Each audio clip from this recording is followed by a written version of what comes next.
Hi, this is Dan, and here's my pilot log entry for June 3rd, 2023.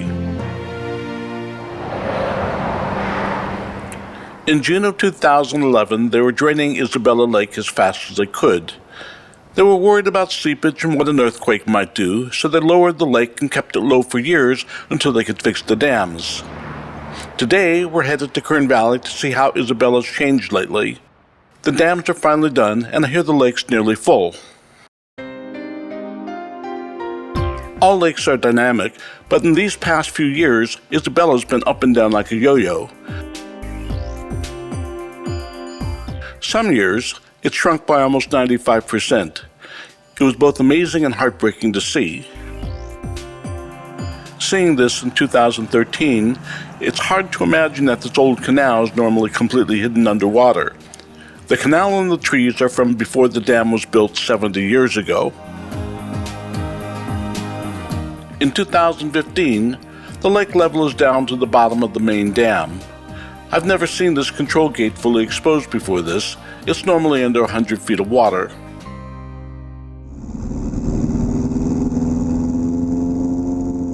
I've always enjoyed going up to Kern Valley and seeing the lake, but it's been a while since I've last been up there. It would be good to see the lake full again. So let's go. It's only an hour's flight from Camarillo. Okay, firm. 9 Whiskey. Here's 9 Whiskey. Thank you. I've got you now. Number 2. Follow. Camarillo is at the southern end of California's central coast, not too far from Los Angeles. Isabella Lake is about 100 miles due north in the southern Sierra Nevada. The distance is ideal for either a day or weekend trip by small plane. It's mostly big mountains between Camarillo and Isabella, which makes for wonderful scenery along the way, but we do need to climb to at least 6,500 feet to cruise. Kern Valley is a large and relatively flat basin surrounded by 6,000 to 10,000 foot peaks.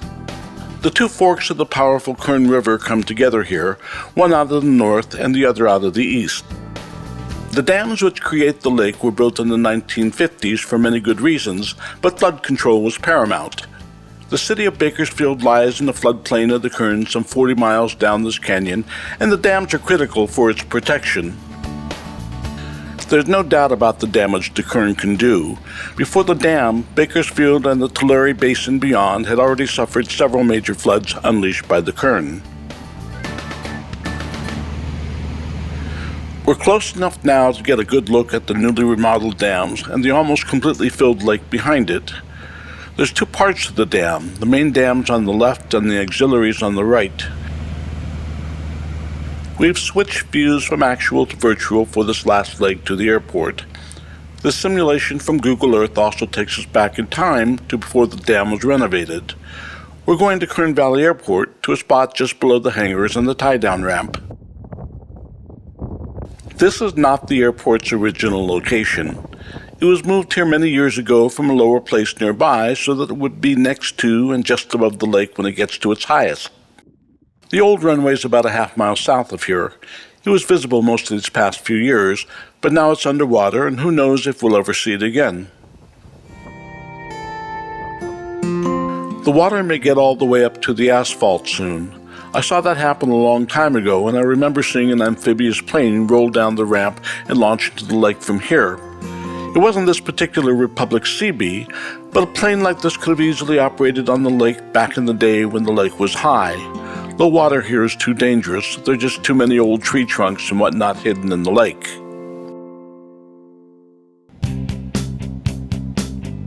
We're departing Kern Valley and we're taking a final look around for the day. Isabella's lake bed is pretty flat and level, so as the lake fills, one arm spreads rapidly north and the other goes east. The east shoreline here is easily 5 miles away from where it started not long ago. The view north is back to the airport in the swelling north arm of the lake. The north fork of the Kern merges with the lake by the airport. The high country of Sequoia National Park is further north, where this year's record snowpack is sending down extraordinary amounts of water and will continue to do so well into the summer. On this day, June 3rd, the lake level is at 2,594 feet above sea level, which is 94 feet above the full pool level and about 195% of normal capacity. The way the lake spreads out when it's full keeps it from rising quickly, but should it somehow reach the 2,640-foot level, water will begin to flow over the emergency spillway.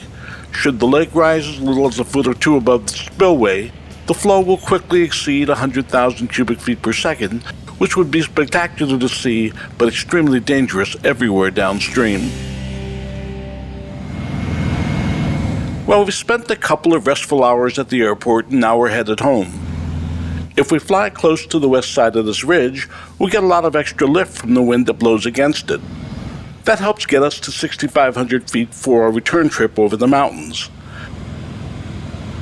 But before we go, let's take one last look around the valley.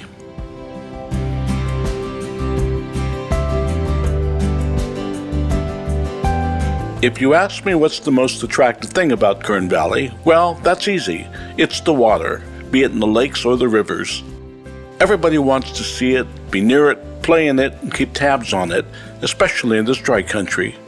As for me, I happily fly all this way a few times a year just to see how it's doing. With the work on the dams completed, the lake's likely to stay full for the foreseeable. I will look back at my memories of Isabella's years of low water and think how good it would be to never see this lake diminish like this again.